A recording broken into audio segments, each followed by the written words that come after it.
Friends, welcome to the American Mussar community gathering. This week is going to be the first week exploring the soul trait of truth. We've been going that out of the order that's in the book, and we've been doing some extra things because we are exploring the soul trait of chesed kind of in more depth and looking at how all these different traits apply to chesed. So we'll begin the way we always do with a short meditation. So I invite you to just sit back and relax and close your eyes. I'm going to go let the cat in the room.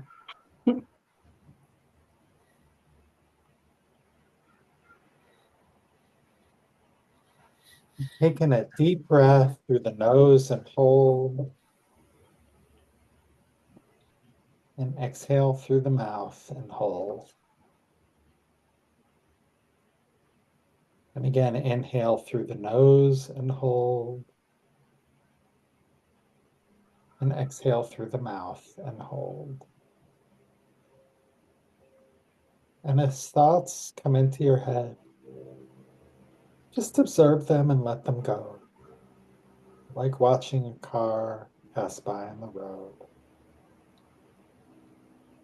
Now is not the time for solving problems. Right now, all you need to do is inhale through the nose and hold, and exhale through the mouth and hold.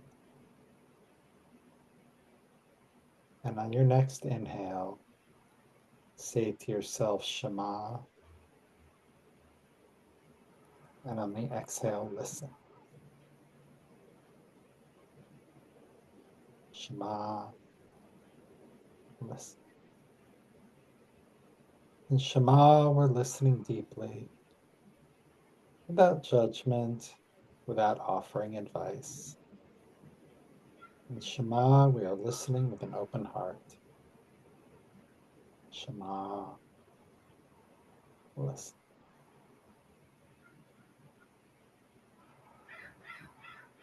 And when you're ready, you may open your eyes.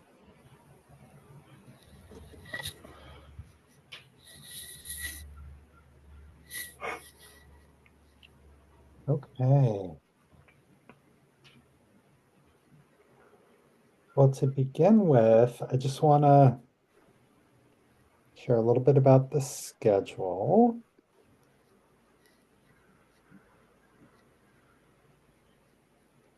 So today we are, as I said, it'll be the first of 2 weeks studying or exploring the soul trait of truth.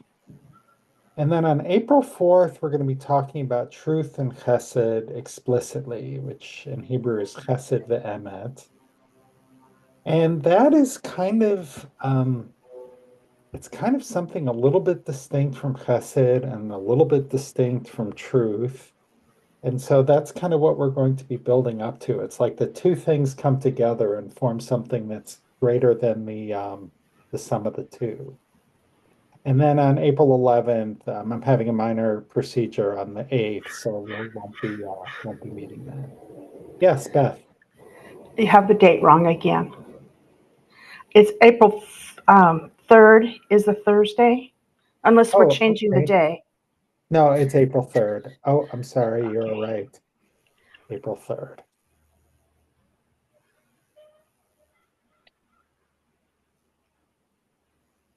Yeah, because and so then that'll be the 10th. Yep, that's right. Okay, thank you. Correct. All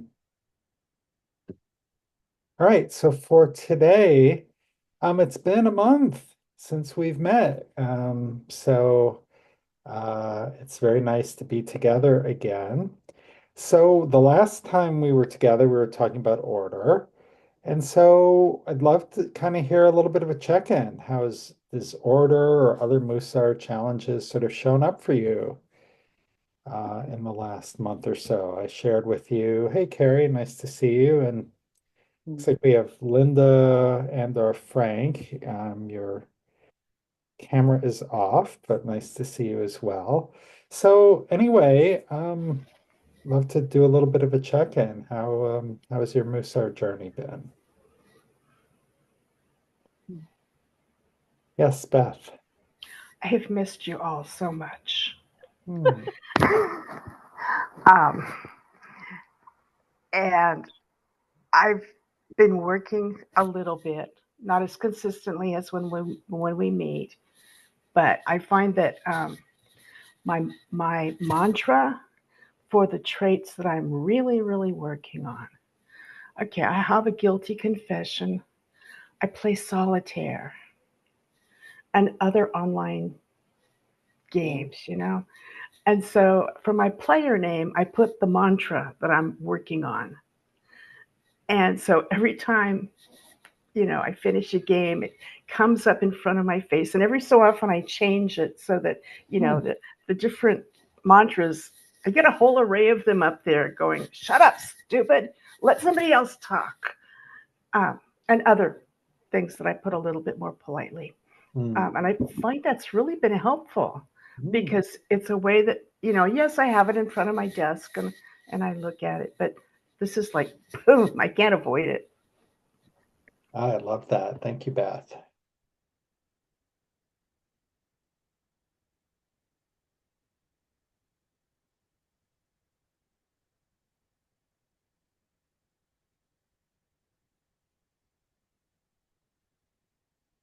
Well, I share with you one of my big Mussar insights was, about humility of having to drive on the other side of the road, and some of you responded to that email, and it was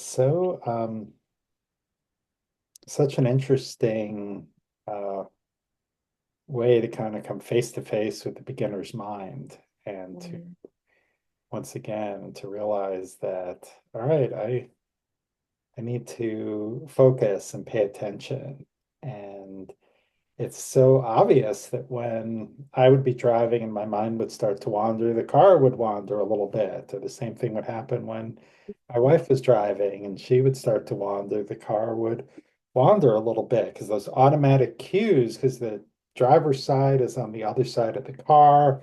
And so just that automatic spacing that we're used to is different. So um, it was interesting. It was interesting to kind of have that beginner's mind and also that sort of Musa awareness about what's going on and to see the relationship and to be reminded just how often, the mind can wander from what it's supposed to be focused on.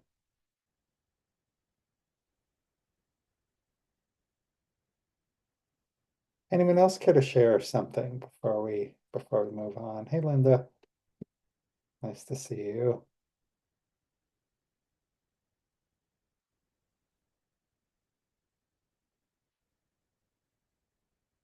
Okay, well we will oh yes, Carrie. On the, oh no, we're not doing order. Never mind. We did That's order my last big time. mantra for this week. So, okay, I pass. Okay. I mean, I can talk about order because it's, Yeah, you can talk about order. That's what we did last time. So if yeah. Um, I had to move the studio into the spare room because my studio was too cold. Winter was too cold to heat it. And now I have to move it out. And tonight, I was having dinner with my daughter and my grandkids. And at the end of the dinner, I was asked if I could have my grandson over for an overnight Saturday night. And that is the room that has all the stuff in it. So I have a challenge over the next 24 hours is to move the studio back into the studio. Hmm. It's going to be interesting, but I'll keep chanting the whole time. It'll be good. Well, good luck with that, Carrie. Thank you. Thank you. Yes, Wendy. Well, I have just a general thing. It's what happened to me is kind of long, so I won't go into it, but um, I've been studying now for about 5 years, and I kind of had this realization on it was actually on Purim. And I realized that the more, I think this might be true. Oh, and we're studying truth. So I have a feeling that the more one practices Mussar, the greater the challenges are concerning the balance of our soul traits. Because I mean, this whole time that we've been studying for the past, since January, I've had a lot of challenges with humility, but I had this great, big, huge challenge with humility, and I realized, oh, they're getting harder. They're getting more focused, and I'm learning more. So that's a really good thing. I think I'd suggest to everybody to do Mussar. Was fun, but was a learning experience. Yeah, I think that's really true, Wendy, and thank you for sharing that because we sort of take care of the low-hanging fruit, and it's really easy to make progress in the beginning. And then, it's like the closer you get to balance, the harder it is to get that much closer. So yeah, that's actually a good place to be. I talk about at the end of the book, there's an intermediate stage where first everything is great and you're making all this progress.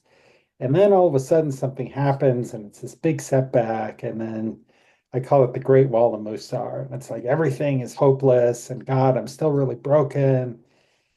And then the Yetzer Hara has been waiting for this opportunity to get you to quit, basically. And so you got to kind of move past that.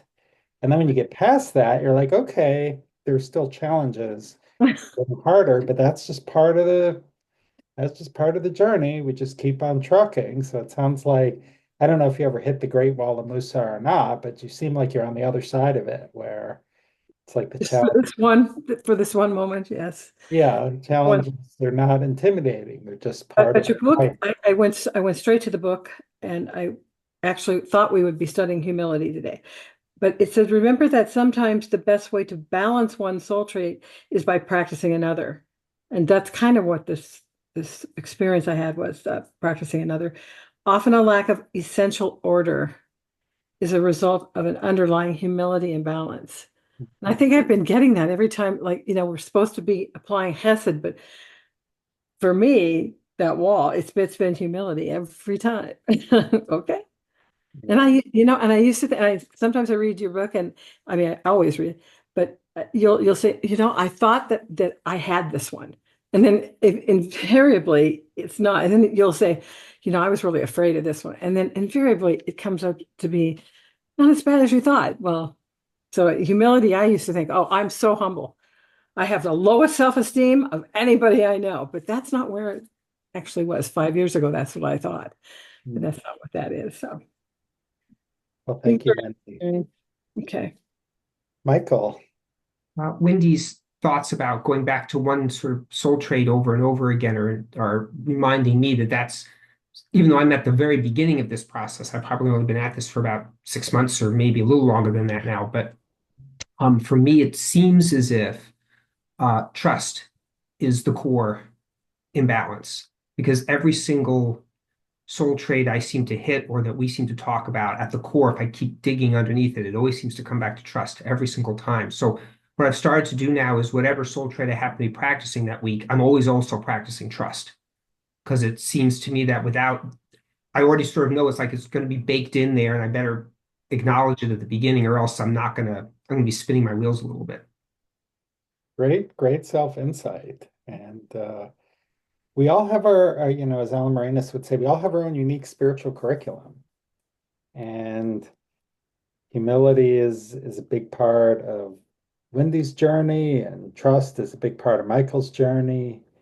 Kavod is a big part of my journey. Honor. So, yeah. Yeah. Anybody else like to I check in? just have a question, Greg. Yes. So it's interesting that Michael was talking about like a different, like trust, and I have humility. Do you think it's possible that if we could apply Hesed to our own selves, that would help us in achieving that balance with that particular trait that seems to keep coming back again and again. So what do you Almost like think? So what forgiveness are of other self. people saying? Does applying chesed to the self help us on our Mussar journey?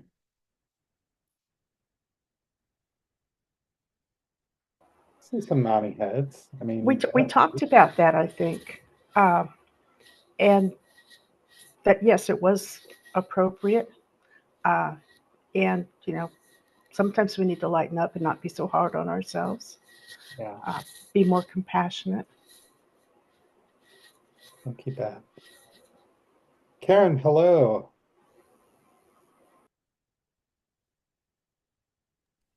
Hi there.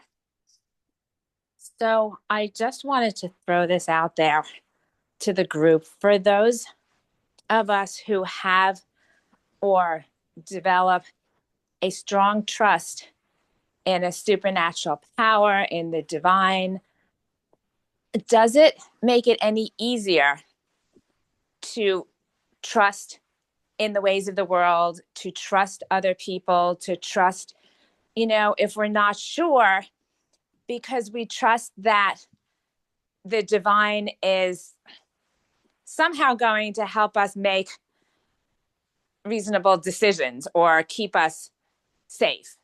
Maybe not 100%, but does it take some of the stress away from having to really dig deep and say, do I trust this action, this person, this situation? If we have a belief that destiny has a hand in this as well. Michael, I saw you put your hand up. What do you think? I mean, as the trust lacking soul in this room, maybe. I mean, a little bit. But I find as I dig around in this, that part of the phrase that Greg has, trust in God, but tie your camel. That tying your camel part is the hard piece for me sometimes. It's not necessarily always trust in my higher power. It's also trust in when have I done enough? And getting that balance right and then letting go is not easy for me. Thank you, Michael. Wendy. I love what you said, Karen. And it just reminds me, I had a recent experience where I lost trust in someone that I really need to have trust in. And I thought, but I can always return to the one I have trust in, the one being the divine for me. And if I have that little foundation, then I can keep returning to that. And you can't just trust all the time, because sometimes that's like, we're going to have truth today. You're going to find people don't tell the truth. You can't just trust what they're saying. If they say, there's a tiger outside, it might not be true.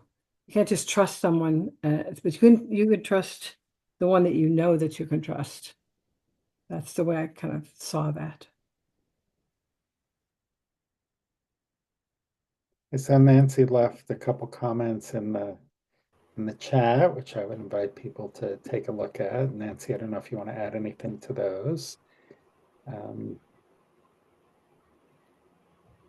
Beth. Kind of along the same lines, I still know that people are going to deceive me.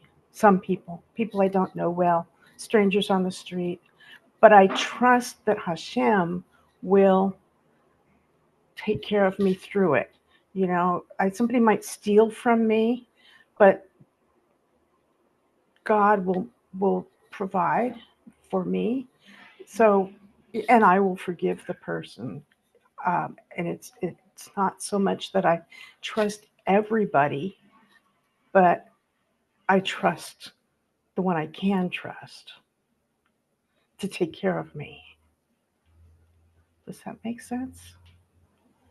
No. Okay, everybody's looking like, I don't know. It's Karen. What do you think? Yes. What I love about that is the teaching that we've discussed before, where when something good happens, we don't know if more good or something bad will follow. And if we perceive something as bad or an injustice, we don't know that that is not a precursor to good. And so, a little bit this way, I'm not saying blind faith all the time, but to trust in God that things will work out. Something might not work out the way you wanted it to, but in the long run, you might actually be pleased. That's my interpretation of what I just heard. Yeah, and I think a element to add to Karen's interpretation is I also heard that just kind of knowing that decreases the worry a little bit, which was, I think, what part of what Karen's original question was. Does this trust in the divine help us worry a little bit less when it comes to trusting other people? And so, take Beth's answer, and some of what others have said is, yeah, it kind of does a little bit. It doesn't mean everything's going to go smoothly, but I'm going to be taken care of.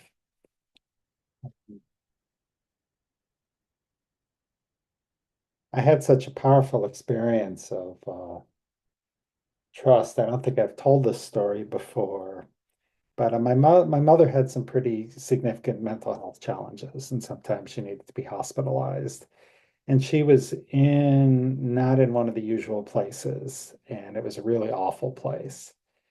And I had to fly home, and I actually had to show up at this place with a lawyer and say, my mother gets transferred today or I'm suing. And they need to transfer her. They needed a doctor to say, I'll take her on. And so one of her former doctors was at this other hospital, and we had a request in to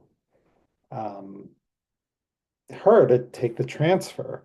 So I was on my way to the airport, and on the way to the airport, I actually drove to that hospital and asked if I could see her and talk to her. And I said, all right, I'm just going to put my trust in God at this point. And a nurse came out and said, this is really inappropriate for you to come here. And she was going to do it, but she's feeling very intimidated by this, so she's not going to move ahead. So I went and I got on the plane, and I was so despondent. And then this other doctor who had seen my mother at this place, and anyway, this other doctor took her on, and he saved her life.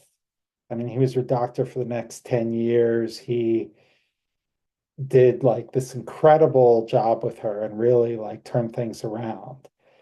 And so it wasn't, maybe I tried to tie the camel too hard, but it did turn into the best outcome. And so, I look back on that and think about that a lot.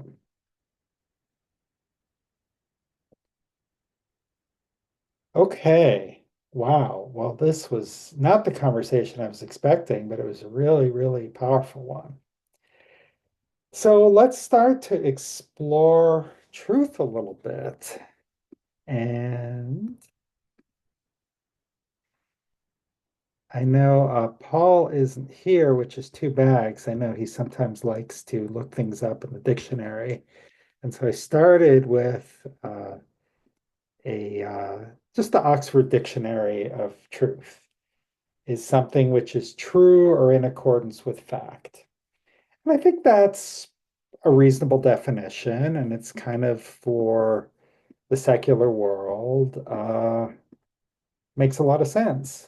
Things are in accordance with fact or they're not in accordance with fact. Then maybe could someone read the second bullet, please? I can't see it. Oh, okay. Can people see the screen? Can see the screen, but not Not the anything. slide you're talking about. We just see the first slide.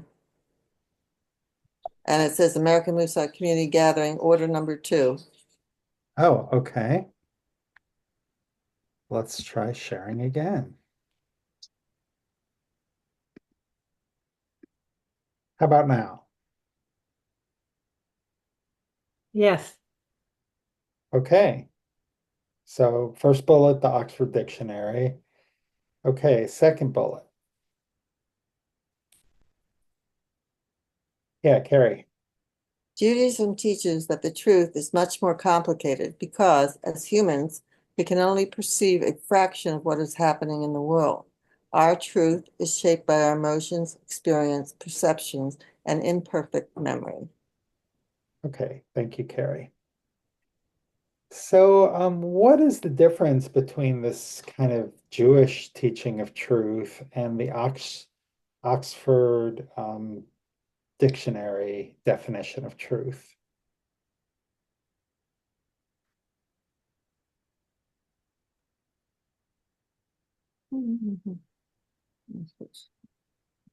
Yeah, Frank. It seems to me very human, the Judaism. It's very Mhm. human. The other is more like, well, this is it. Like like a compulsion to have an answer. Yeah, thank you, Frank. Yeah, it's black and white. It's true or it's not true. And I think you could say something, yeah, but Judaism, I like the way you put that. Carrie. I think the first one is a science version of truth, Mhm. where it's evidence-based. And the second one is subjective type of truth because it involves the emotions and the brain, how the brain perceives things. Whereas Mhm. the first one it's all data driven. Yeah, yeah, thank you. Wendy. But the first one doesn't work well for me because as a grant writer, I'm always dealing with data, statistics, and facts and analysis. When I put the rant in, 2 days later, those can change. So it's truth is fluid. I believe truth is fluid. And I think that doesn't give you much space on that first one. And there's a lot more space in the second one. Right. And things can change. I mean, I can tell you if you ask me, uh, do you know any of the Star Trek characters? I can say, I know only one, Captain Kirk. But tomorrow I may see a name and recognize it from Star Trek. And so have I lied? The truth is, has the truth changed? I don't know. I just think it's fluid. Thank you, Wendy. Beth, and then Carrie.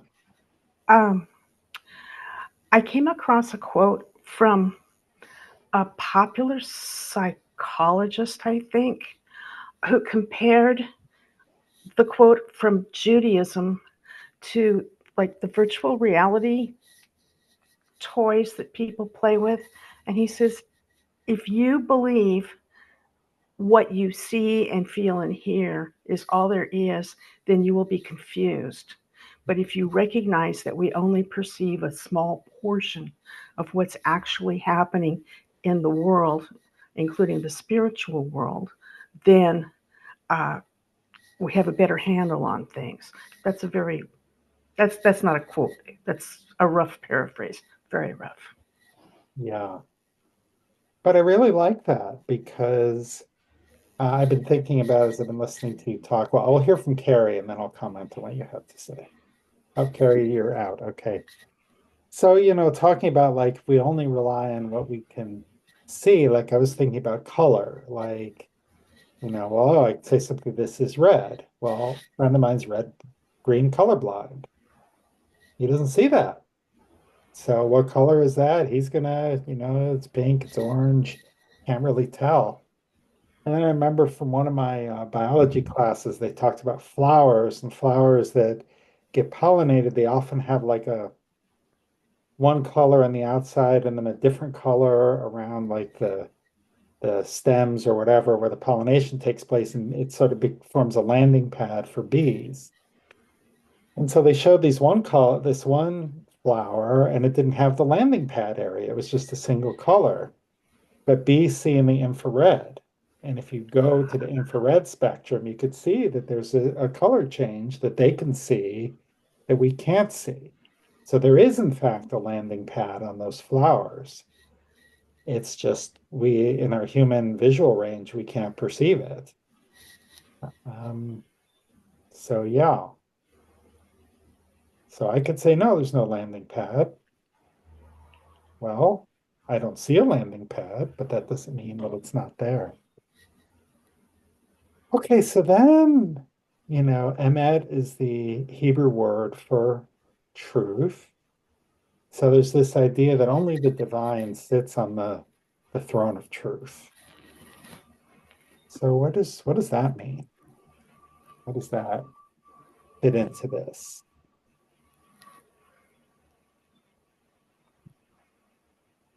Yeah, Wendy. Well, what that means to me is that I can't go around saying, this is the absolute truth, period. That's not mine. That belongs to the divine, that belongs to God. And uh, so that kind of tells me if I'm going to tell someone something, I'd better preface it with something like maybe, or as I see it, or as I perceive it, or at this time.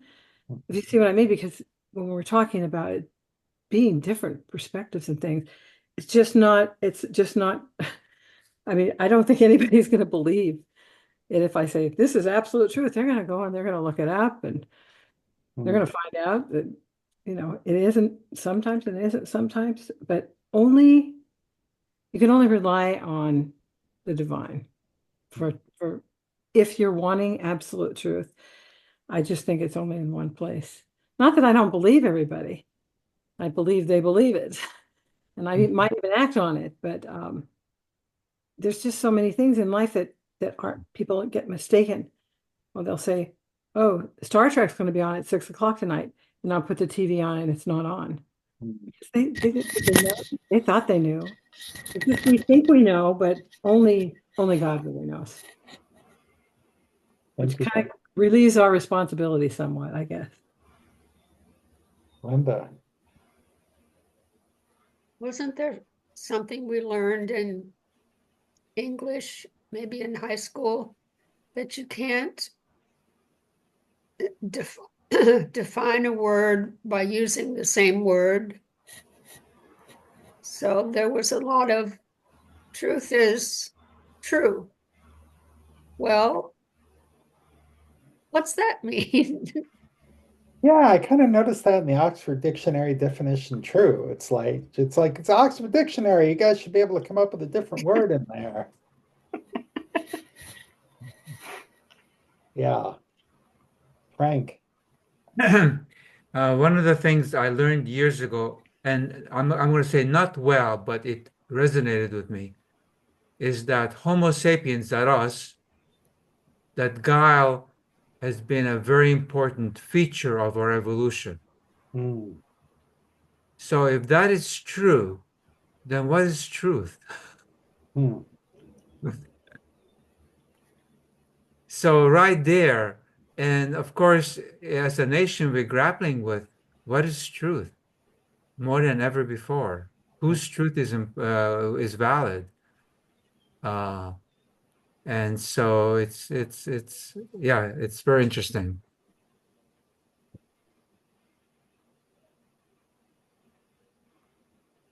That is, Frank, I like that. That reminds me of some of the science fiction stories that I've read where there's some alien race that is incapable of lying. And then they come up against humans and they're just like, what? What's going on here? So, yeah, Carrie. Okay, I'm looking at Webster's dictionary. The first definition for truth, the body of real things, events, and facts, actuality. Second one is the state of being the case, fact. And then they go into a transcendent, fundamental, or spiritual reality. And then they start talking about true, a judgment, proposition, or idea that is true or accepted as true. So they can't get away from using the word true after the first couple definitions. Thank you, Carrie. Um, there's something that was in there about judgment, and there's a little bit in there, what Frank was saying. I'm going to pull the slides back up. Hopefully I got the right one. These are the bullet slides again. Can you see Yeah. them? Yes. So truth is learning to see the truth from another's perspective, as it says in Zachariah, execute the judgment of truth. So what is this about, like another's perspective? How does that kind of fit into this discussion?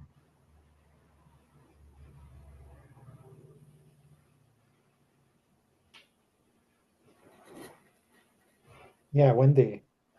Well, perspective is very important because if somebody says, "Do you like this dress?" and the other person says, "Yes, I like that dress." But that doesn't mean that they like the dress the same way as the other person who's asking, because the person who said they like it, they might like the design, but they don't like the fabric. Mhm. And that's why I say it's fluid. Yeah, yeah. So they might be different salient features to different people, and that could be one way that, kind of goes back to the perspectives issue. Beth. Um, the quote mentioned judgment, and I had a house with no fence, and I fenced the property. And before I bought the property, I had it surveyed, and the next door house was rented out, and I had reason to contact the owner of the house because the renters were not treating the house very well. Okay, it was a drug house. um, and so I contacted the owner to let him know what was going on, and he came. He was out of town, but he came one weekend, and he was looking around, and I went out to talk to him, and he says, "Oh, I see. You built the fence uh, on my side of the tree." And I said, well, I had the property surveyed before I built the fence, and the fence is on the property line. So he had always presumed that the pecan tree was on his property. Well, it was within a couple of feet of his property, and with no fence, it's kind of hard to see. So um, when I told him that I'd had it surveyed, he backed off. He accepted that was a true judgment that an authority had decided. So I think, especially in a court of law, whether it's a civil court or a criminal court, the judgment has to be based on truth. Certainly that's preferable, and this was a very clear case, although sometimes, there's circumstances and you don't have that um, surveying capability to kind of demarcate the borders. And well, they could have gotten there in time, and we didn't know where they were in this time period. And then, um, so it's hard to discern. And it's interesting, our jury system talks about people as being guilty or not guilty. It doesn't say they're innocent. It's just you can't prove beyond the reasonable doubt. And even that, of course, is a very flawed system for many, many reasons. But our justice system kind of knows this uncertainty, and it has to account for it. Michael. Along those lines, I'm a teacher, so my truth about my students gets validated because I have power. So knowledge and power are intimately related, and what that tells me is I've got to be super duper careful about how I use my knowledge. Because when I say a student isn't a good student, that has ramifications for their future. It has ramifications for how they see themselves. It has enormous, that power is substantial. So I think for me, the practice of truth always needs to be coupled with the practice of silence. Hmm.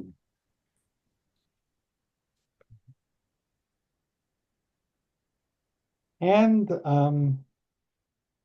let's bring that, thank you for sharing that, Michael. Let's bring that into conversation again with this idea that God sits on, or the divine sits on the throne of truth, the universe.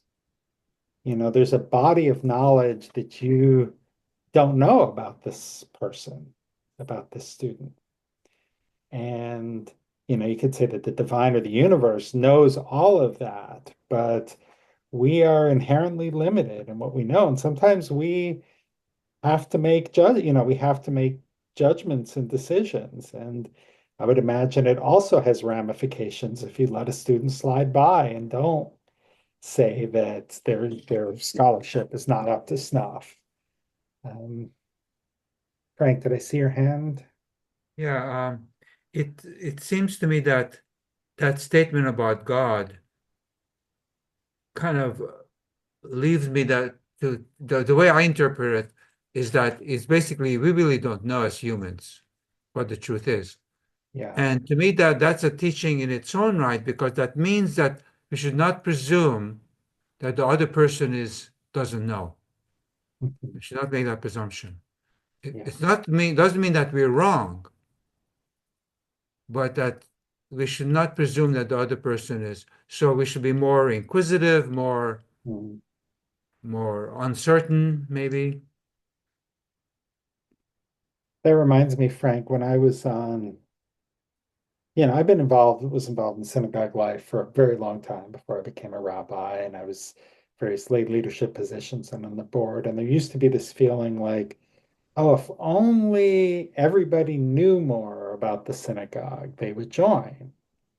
And the reason why they're not joining is they just don't know us. But if we did a better job of marketing, they would get to know us. And eventually um, they sort of figured out that people didn't know what was going on at the synagogue. They just didn't want it. And that was sort of this kind of what you're talking about. It's like you're just assuming that, well, we're great. If people just knew what we're doing, then of course they'd want to be here. But actually, if we've been more inquisitive and said, hey, how come you're not coming over here? What interests you? So thank you. Wendy and then Karen. That's where I think Hesed comes in.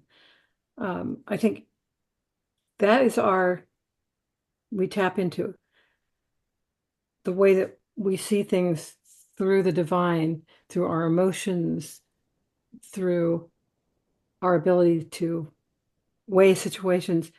And Hesed will help us. Some people don't discern truth very well. And also Hesed will help us become silent when we need to become silent, instead of like blurting out something that we think is true or that it actually may be true. But Hesed says, wait, before you say this, is it going to hurt someone, or is it going to hurt you? Or is it is it going to help? It's going to help, Yeah, absolutely. It can take the edge off and help us connect and perceive that other person as a person. Karen. I feel as though truth is a combination of looking at the facts and building consensus. Because the same way that you and I can look at a color blue, and you call it blue and I call it blue, doesn't actually mean that we're seeing the exact same shade of blue. Mm-hmm. So we do the best we can to come up with facts and then form a consensus. And I think often that's where we get our definition of truth. Mm-hmm. And over time, if we see that the facts have changed, the consensus may change, and the truth changes from the earth is flat to the earth is round, and from guilty to not guilty. Mm-hmm. Anyway, more food for thought. Thank you, Karen. Very interesting. That reminds me of a conversation I had with a friend of mine. So I used to be in marketing and product management, and I left the corporate world. And I don't know, maybe 5 years after I left, I had lunch with one of my old colleagues who'd gone on to be a was like a director or vice president of marketing, it was more senior. And I said, well, has anything changed? And they said, no. I said, actually, something did. So it used to be I'd go and I'd present my ideas to the committee, and they'd say, is this the right thing to do? And she says, yes, absolutely. This is the right way to go. But now she said, what I do is I say, well, based on what I know, this is what I think the right thing to do is.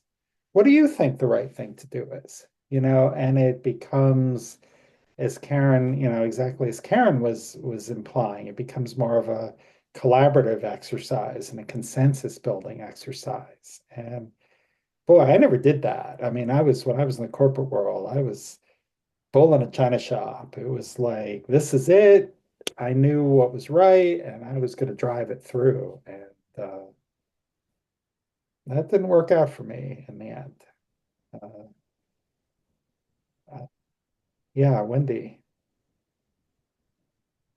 I just have a question about what you just said, Greg. So would looking at things that are said as opinions rather than as truth or fact help?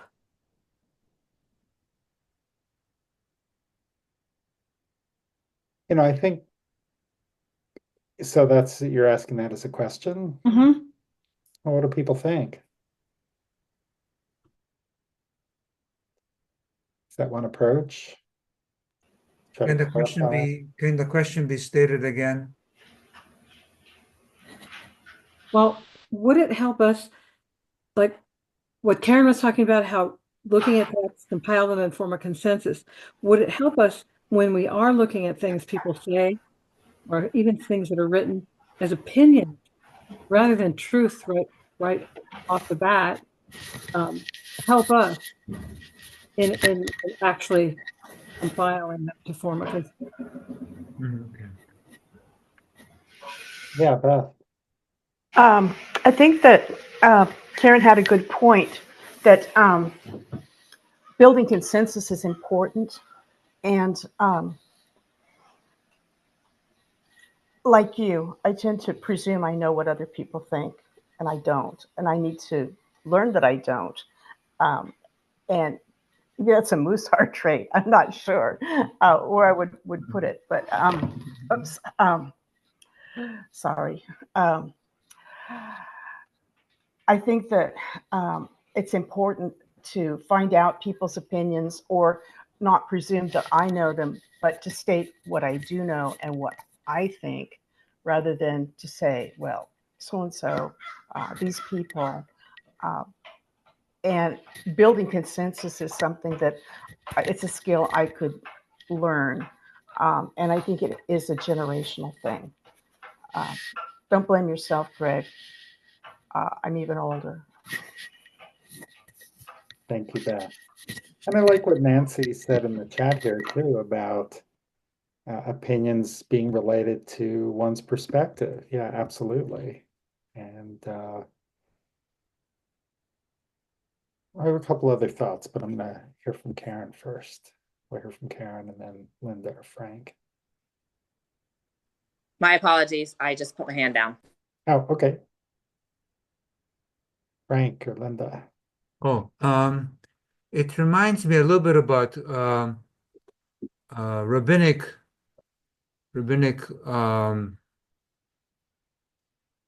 how Judaism is kind of based on rabbinic teachings. Mm-hmm. Unlike maybe other faiths where somebody declares what is truth, the rabbis argued. And I think that there's some hint in terms of our DNA in terms of truth. Yeah, Frank, I think that's a good segue to kind of one thing what this discussion is leading me to, which is that there's something more important than the facts, and there's something that's more important than the truth. And this is what I'm wondering is maybe this is telling us that relationships are more important than that. It's like, oh, I hated it when people would say to me, would you rather be right or would you rather be happy? I'm like, I want to be right and happy because I want other people to realize that I'm right as well. But I think that's kind of what that message that I wasn't ready to hear at that point was, that some things are more important than the truth. And that's a relationship. And that's part of the challenge of living in our time, I think, is how do we stay in relationship with people that see the world in incredibly different ways than we do, people who are our neighbors, friends, relatives, and see the world in different ways that are important and meaningful and tie into values. And where does the relationship fall in? Michael, Can I challenge that just a little bit? please I feel do. like there's some truths that are my truths that are more important than me building consensus with other people. Like I can't achieve consensus at the cost of myself. There have to be boundaries, there have to be lines. And other people may not like that or may not agree with it, and that's fine. But my self-preservation, emotionally, spiritually, physically, is more important to me than building consensus with any other person. Well said, Michael. Yeah, with all of these things we talk about, it's not the only point. Like truth, all these other stuff are maybe relationships more important, but it's not all important. And at some point, you know, someone's a Nazi, ain't gonna be no relationship there.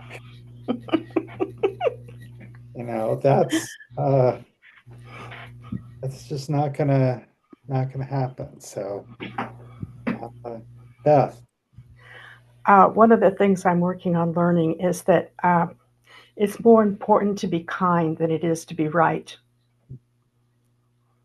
yeah, thank you. Carrie, Well, in the last 5 minutes, I realized that this is a kind of truth. I have been feeling overwhelmed between volunteering and taking care of my grandkids and stuff. And I realized that the truth for me was my grandchildren were more important than than the volunteering, which I enjoyed and I feel is important, but I realized that that's not um, as important or as truthful for me to do. So I gave up most of my volunteering, and I immediately felt lighter and more at peace with myself because I had honored my truth. love that, Carrie. Thank you so much for sharing that. I went to a meditation at the Institute of Jewish Spirituality, and Rabbi Mark Margolius was leading it. And I think it was a time when there was, some heavy stuff in the air. And he's like, just what is true for you right now? Just sit with that. And learning what's most important to us, that's bringing together truth and order. And then you acted on it with zero with enthusiasm, that's very powerful. And we can act from that place.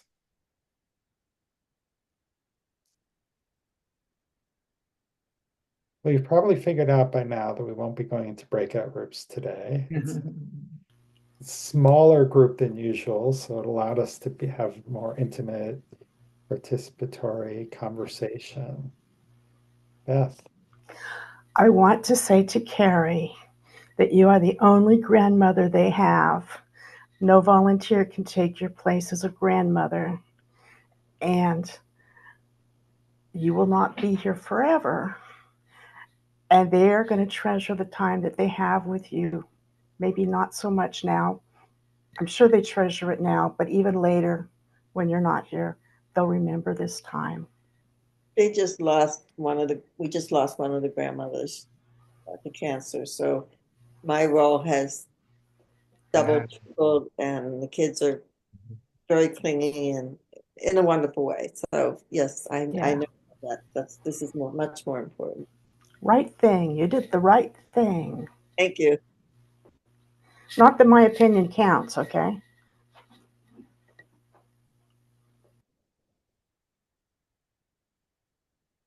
Well, we have lots to cover in the world of truth, and uh, didn't only got through one slide, I think, today, so that was pretty good. So we'll pick up from where we left off here today. So we'll do a little bit of an extended meditation to end. So I invite you once again to relax and close your eyes. And again, taking a nice leisurely breath. And a nice leisurely exhale.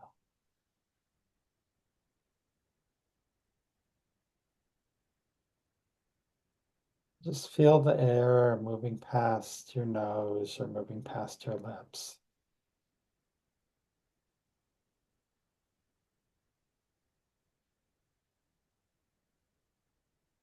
Now ask yourself the question, what is true for me right now?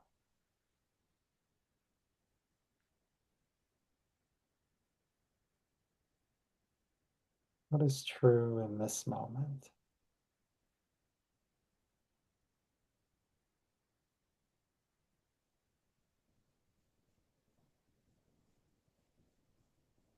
Allow whatever wants to surface to surface.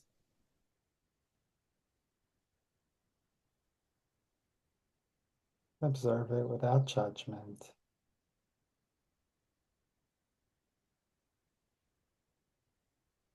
With chesed, with self-acceptance.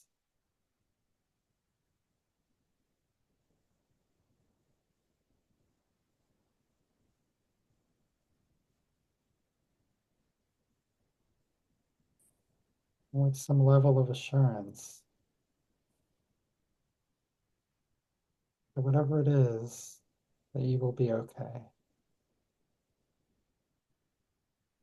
That you'll be supported by something greater.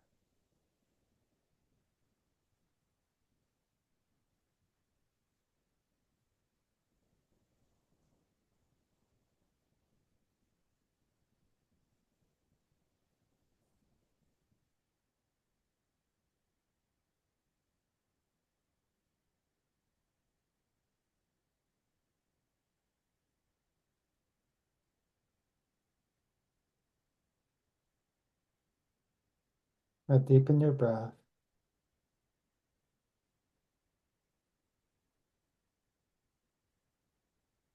And come back to the room. And when you're ready, you may open your eyes.